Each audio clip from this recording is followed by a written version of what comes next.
Hello, I found myself in a studio with a camera, so I thought I'd take the opportunity. I'm here in Sydney, Australia, to just throw in my thoughts and my, 20 years of research now into this whole phenomenon that's unfolding as I speak, called the Occupy movement. Came out of Wall Street, of course. And it's a great thing. It's fantastic that people are waking up to the point where they're saying, I'm a slave and I ain't having it anymore. That's the great Rubicon that needs crossing so we can do something about this. The reason I'm just going to put this information out, people make of it what they will, is there's another agenda going on here too. And if the genuine response to this grotesque enslavement of humanity in terms of finance and in terms of so many other things is going to be challenged effectively, then people need to get streetwise to what this other agenda is. And also the fundamentals of what we're dealing with. So I'm going to take it in stages. First of all, the fundamentals of what we're dealing with. If anything is going to happen that's going to change this tyranny of global banking and global finance, then first of all, the way that money is created, or what passes for money is created, has to fundamentally change. If this doesn't change, nothing's going to change because the power doesn't move. There's no change in the power dynamic of money creation, because people don't realize this in vast, vast numbers, that when you ask the question, how is money created? Where does money come from? People have this kind of feeling, well, it's the government's in it. No, overwhelmingly, massively overwhelmingly, it is not the government's. It is private banks, which, if you do the research, owned by the same people under different names, the same network under different names. Private banks are creating what we call money out of fresh, bloody air, and then charging us interest on it. And it works like this. If you go into a bank and you borrow $50,000, what does the bank do? Does it move precious metal anywhere? I mean, what does it do? What it does is it types into your account $50,000. And from that moment, you start paying interest on $50,000 that has never, does not, and will never exist. Fresh air, theoretical money called credit. This has been allowed to happen because, again, when you do the research, the same networks that control governments and therefore pass legislation to do with banking are the same networks that control the banks and the banking system. Therefore, laws have been passed called fractional reserve lending that allow banks to lend at least, and my goodness, it's at least 10 times what they have on deposit. So when you put $1 in a bank, that bank can now lend 9/10 that it does not have. Fresh air, figures on a screen. Not only that, you borrow $50,000 from a bank. What does it do? It types into your account $50,000. Okay, now you're paying interest on it. But you take $10,000 and you say, I'm going to buy that car. And you give $10,000 to the guy who owns the car to buy the car off him. Now the guy who's received your $10,000 that was created out of nothing in the original $50,000 now goes and deposits the 10 grand in his own bank. Now that bank can lend 10 times the 10 grand that was created out of nothing in the first place. This is what's going on. And then if you follow one loan, $50,000 or whatever, you follow that through the banking system, and that one loan allows the banking system as a whole to create phenomenal amounts of non-existent money we call credit from that original non-existent credit loan. This is how the banking system, ladies and gentlemen, have taken the world over. Why wouldn't it when they can do that? And there's another little scam here. All written in on purpose, cold, calculated. When you go into a bank and you borrow $50,000, the bank creates, even in this theoretical, ludicrous way, $50,000. But you're not paying back $50,000, you're paying back $50,000 plus interest. The interest is never created, even as credit, which means a simple fact. At any point in time, coldly calculated, designed to be, there is never anything like enough units of exchange, money, in circulation to pay back all the principal on the debt and all the interest on the outstanding debt. Therefore, people losing their homes, losing their businesses, losing goodness knows what else that they've worked for is built into the system. Now, when you have a boom and there's an expansion of this non-existent, ludicrous money called credit, then Peter Pays Paul hides to a large extent the fact that we're in this situation where the outstanding debt cannot be paid back or even nearly paid back plus interest because there isn't the units exchange to do it.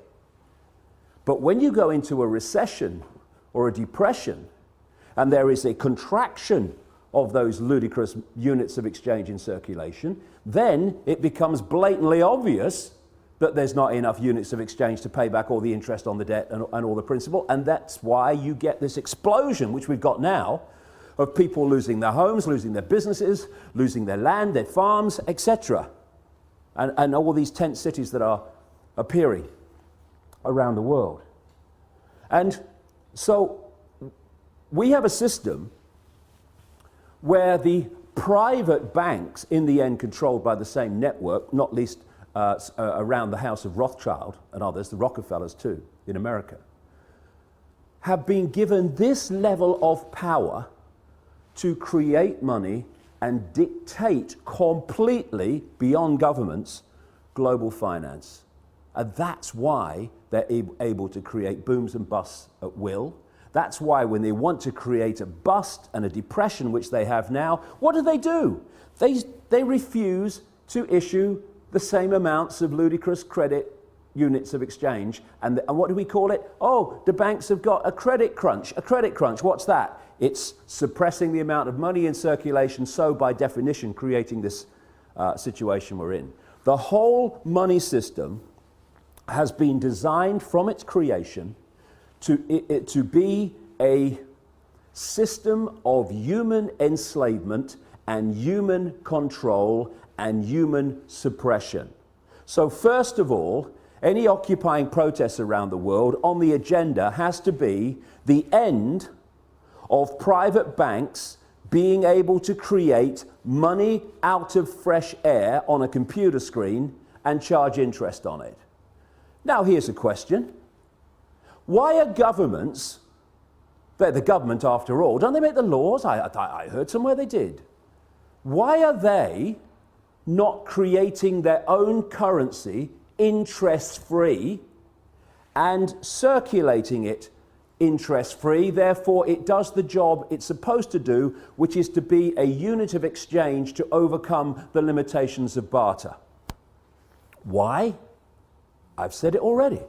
Because the same networks that control the banks control the governments. And so the governments do not pass legislation saying, well, what are we borrowing fresh air money from the banks for, plus interest, and making the people have to pay in taxation all that stuff back?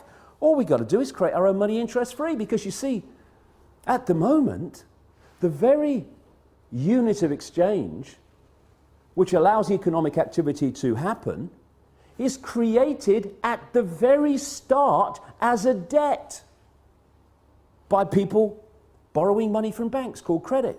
It's a debt from the start, the very unit of exchange in the world. It's crazy, it's insane. Number two, that has got to go. No more governments, and we need to redefine what we see as government too. No government borrows money at interest from private banks. Ludicrous. Then there's another thing. Like I say, whether we have a boom or a bust is decided by this very banking system. because they have what they call an economic cycle. It's total corruption and total manipulation. First of all, they put lots of units of exchange out, credit. Oh, you know, you earn 2 and 6 a week? Okay, have this off a £1 million house. Yes, here's the money, take it. And they put lots of units of exchange in circulation. And there's a boom, manufactured, and when people are in a boom and they get confident about their jobs, they go into more debt, bigger house, bigger car, all the rest of it. And then what they do at an optimum point, this is what they did in 2008, is they take or create an excuse to take money out of circulation. Now the economic activity generated by that amount of money in circulation is no longer possible. And we move over here, fishing line coming in now, to a depression or a slump. People do not lose their homes overwhelmingly because they don't want to work anymore. They lose their homes because there's not enough economic activity to generate the income to pay the mortgage. Companies don't go bust because they think it'll be a bit of fun. They go through a bust because there's not enough demand for their products at a time of a downturn when the money in circulation is being reduced. And what happens?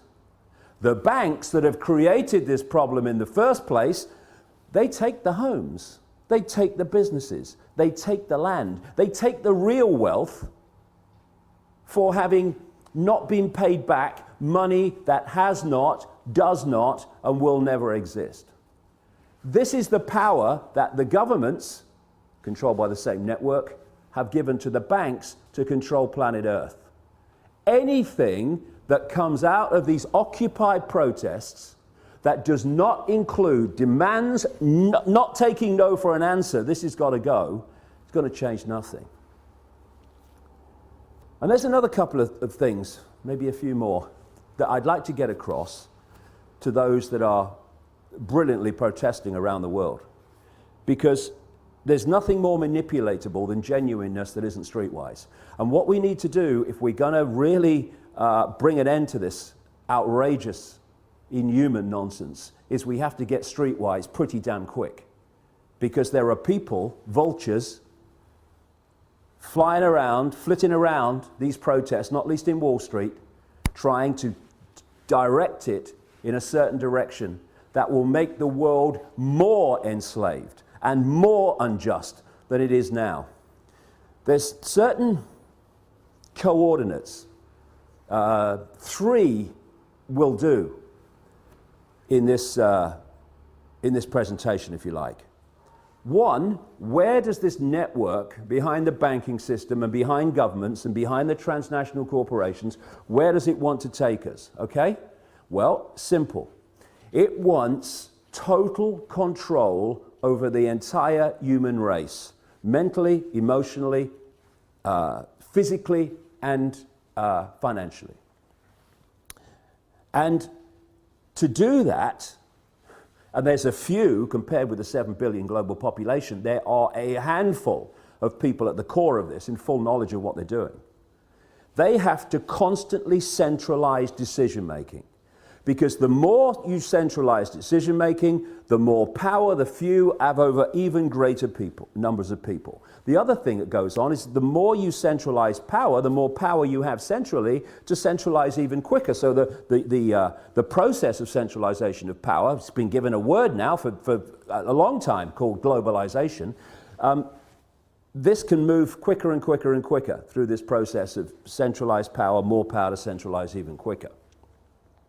What they want to create, I've been writing about this now for nearly 20 years, is they want a world government that would dictate all laws, apart from a few local things. All the major laws will be dictated by this world government, just as the European Union dictatorship now dictates something like 75% of the laws that are passed in Britain.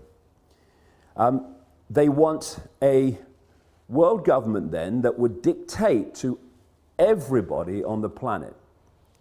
They want a world central bank that would dictate all global finance to every what is now countries, though they want to break them up into regions. They want a world army to impose the will of the world government on anyone that doesn't want to accept it. That's what NATO is now. You know, when they're justifying bombing whole cities of civilians on the pretext of protecting civilians, and they say the world community has decided, and we have G8, and the international, that's code for world government. And when they then say, we're going to bring NATO in because the world community has decided, no, actually, America, Britain, France, and one or two others have bloody decided, and Israel. They are talking about NATO as a world army.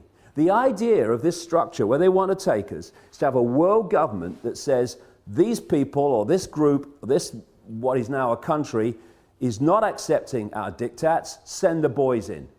And that's what we've seen in Libya. That's what they're trying to bring in Syria. That's what we're seeing increasingly around the world. The international community has decided, send the boys in. NATO, de facto world army. International community, G8, de facto world government. We're seeing it being moved into place. They want a world single electronic currency that would replace all other currencies. No more cash. So now you go into a shop or something, you hand over electronic money, a credit card. The computer says, no, won't accept your card. You least now, still, although it's going out of circulation at an extraordinary rate, you can still say, okay, I'll pay cash. What about when there's no cash and that computer says no to your credit card or your microchip as it's designed to be eventually? That's deciding if you purchase or not. It's all about control.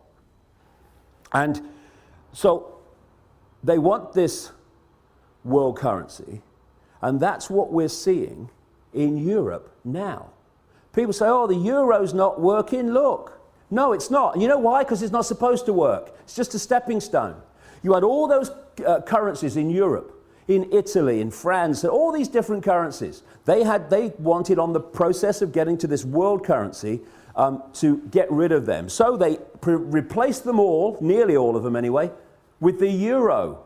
Now all those currencies in one fell swoop gone. Now we're down to one in Europe, in most countries, the euro.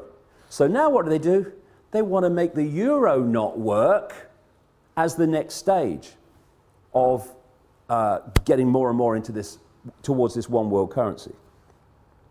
So another thing to mark the card for anyone involved in these Occupy protests, if any suggestion comes along that we should go to some form of world government, or to, and they're even talking about it now, to a world central bank and all this stuff, no, no, no. Listen, it's centralization of power in this world that has got us into this mess.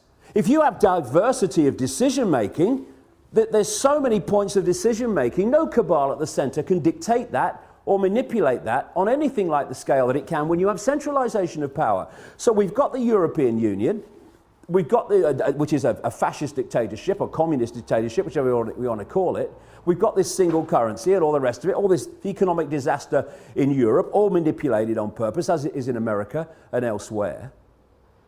And I'm seeing people say, well, the answer to all the problems caused by this constant centralization of power, we need more centralization of power. Let's go to a world level now. And yet, as I've shown in my books for 20 years, this is exactly what the plan has been all along. And if we're not very, very careful, many of the Occupy protesters are going to be manipulated, unless they get streetwise about the game and how it's played.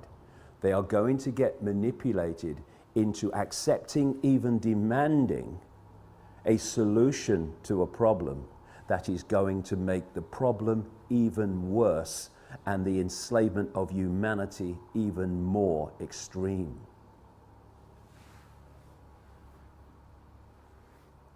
When you look at where they want to take us, which is into this centralized global dictatorship, Then you look at the main technique that they used to take us there. I gave it a name a long time ago now. Problem, reaction, solution. Dead simple, devastating. At stage one, you create a problem. You blame someone or something else for it to hide the fact that you're really behind it. You then, through an unquestioning and pathetic media, tell the people the version of the problem you want them to believe. What you want at stage two is the reaction to the problem from the people. Fear, outrage, something must be done. It could be a war, it could be a terrorist attack, like the Mossad American intelligence operation known as 9/11. It could be an economic collapse, whatever. Whatever problem you need to be allowed you to go to stage three of problem, reaction, solution, which is to offer the solutions to the problems you have covertly created and blame someone or something else for it. And those solutions are constantly advancing your agenda to this centralized global dictatorship that I'm talking about. So when you crash the global economy, and when you're moving trillions and trillions of dollars around the world economy every day, as this network is, you decide if it goes up or down. Nobody else does, you do. And therefore, you can create an economic collapse at will. That's what they did in 2008, and they've gone on with it since. And the idea is that problem is then offered a solution.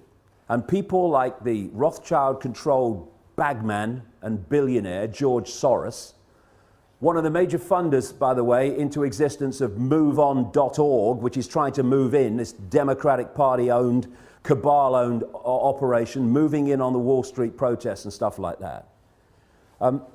You can then offer the solutions that Soros and others are offering, which are what? To solve this economic global crash, we need a world central bank. Stands back in amazement. I'm shocked. Knock me down with a feather and I shall swoon. It's so blatant, it's so callable, it's an open book once you do the research and you realize where this is going. And so, it's so vital as we've reached this point, this cusp where so many people have gone through or are going through this process now, where they're saying, I'm a slave and I'm not having it. And then they go to the next stage, which is what we're starting to see. It's so important that they don't allow themselves to be pawns, genuine pawns, unknowing pawns, but pawns all the same, in a manipulation that then takes us on to the next stage of an even greater financial and human enslavement than we've had up to this point. Because this is a vital area. It's vital not to get focused and obsessed with corporations and banks and all that stuff. It's about control. It's about human control. And the form it takes doesn't matter to these people. They just want the form that brings most control. Now, in the process of doing this, they've reached a point where the control has been going on through a banking system, private banking system, controlled by these families and their networks, and through corporations controlled by the same families and these networks. I mean, I keep seeing people say, we must have an end to capitalism. We don't have capitalism. We have cartelism. It's like J.D. Rockefeller said, competition is a sin. We have an oil cartel, a pharmaceutical cartel, a biotech cartel, on and on it goes. And these are the cartels of these families. This is how they control and dictate at this point. But they want to go to the ultimate level of human control, where they don't have corporations, so we know them anymore. And so if we can get caught in, yeah, get rid of the corporations, I'm all for that. But the question is, to be replaced by what? And this is the structure they want. They want the world government, the world central bank, the world currency, the world army to implement the will of the world government, and then they want the world government ministries. Read 1984. George Orwell, real name Eric Blair, wasn't coming from his imagination. He had access to the projected agenda through the Fabian Society. Exactly the same Fabian Society that Aldous Huxley was a member of, and thus had the inside knowledge to write a prophetic novel called Brave New World. They were coming from knowledge of what the projection was. Huxley, it seems, supporting it, and Orwell not supporting it, trying to expose it, but it's still the same source of where it came from. This has been going on for so long. What they want is the world government and then the World Ministry of Oil, which would take over all the oil corporations, all the oil infrastructure, all the oil finance, everything. They want a world ministry of health that would take over all the pharmaceuticals and encompass what is now the World Health Organization, a Rockefeller Rothschild creation, by the way. They want a world ministry of trade that would encompass the World Trade Organization and dictate global trade from a central point. A world ministry of this, a world ministry of biotech, and all the rest of it. And so they want to absorb the corporations as they are now into these ministries for the ultimate global dictatorship. And the same people behind the banking system now and the corporations now will be controlling the world government and the ministries. But the same thing, but it will go on to a much higher level and a much more coordinated level of human control. So, they will want people, protesters against the outrageous injustices and grotesque actions and behavior of the corporations, to call for the end of the corporations, call for the end of the banks. Yes, fine. But we have to dictate what replaces them. Diversity from the center. Control that people have of their own lives in their own communities, not what they want. And what I have to say, speaking now, I'm seeing happening around the world in these protests, having the cabal you were protesting against dictating what this stuff is replaced by. If we go there, more and more centralization of power, we'll live in a global fascist state within 10 years. Our children and grandchildren will live a lifetime bloody nightmare. Or we can go this way and saying we want power from the center to people in their communities. So no central cabal can dictate the lives of everyone in a country or a state, never mind everybody on the bloody planet. And one final thing. You know, these organizations that move in, like moveon.org, I mean, I wish the bloody would, sooner the bloody better, that are Soros funded and Democrat Party controlled, and all these people. And then I mean, if people, you know, a lot of the people in the protests, if they hear this bit, they'll be going, boo, what are you doing? Because I've seen them do it to people. Global warming caused by humans is a bloody giant hoax. It's been created to justify dramatic changes in society and control in society to advance this very agenda I'm talking about. Because if you're playing problem, reaction, solution, and you want, therefore, to present global change, you've got to generate global problems to which you can offer global solutions. Climate change. Everyone's affected. We need global laws. What's international law, by the way? Oh, international law. International law is law that everyone on the planet is supposed to obey. This is the world government international law coming into place. Anyone does a modicum of basic scientific research, they will see that human-caused climate change, notice it's climate change since temperatures started falling. When they go up again in the sun cycle, it will be global warming again. But do a modicum of research and you find that the whole idea was a scam. Anything that Al Gore's involved is a scam by definition. He knows nothing else. And yet, we're having these organizations like, was it 350.org, and these others, oh yes, we must have climate change legislation. Yes, come on, build me prison a bit more. Give me some carbon tax. Let's have it, high five. Because that's the way we've got to solve the problem. The way we solve the problem, we take our freaking minds back and stop having them dictated by other people. You must believe this, you must believe that. And again, this might upset a few people. Do you know I don't care? When I see around some of these protests, someone on a microphone speaking the words and then everyone repeats the sentence, then he says another sentence and everyone repeats the sentence, and we want freedom. People say to me, oh yeah, but that's giving everyone a voice. No, it's not. It's giving them the right to repeat what he's saying. It's not giving them a voice. It's turning them into groupthink, which is how we got into this mess. Individual think, unique think. That is what will get us out of it. Breaking out of these patterns of collective response and behavior. So I'm not interested in 350.org. Take your bloody nonsense about climate bloody change and go somewhere else. We're trying to bring about real change here, not selling another aspect of a global agenda. And move on .org and everyone like you go and do your bloody work somewhere else. Take your Soros money somewhere else. This is going to be a revolution that's going to make a difference. It's going to be a revolution of people, not organizations, not cooperating with their own enslavement, individually, and yes, together, collectively. This is a great opportunity to make a difference.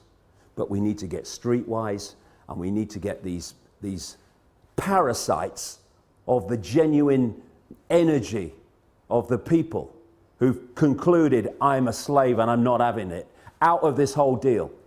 Because if we don't, they'll take it over and they'll do what every other one has done when it seems like some change is taking place. Look at Obama. Change, I stand for change. No, you don't. You stand for business as usual and then some, as we've seen. It's just a word. Real change happens in changing real lives, not in spouting the fricking syllables change or change. One syllable, two syllable, one syllable. It doesn't bloody matter, does it? Because when Obama says it, it could be 50 bloody syllables. Nothing's going to change for the better because he ain't there to do that. So we have to do it. Come on, let's go.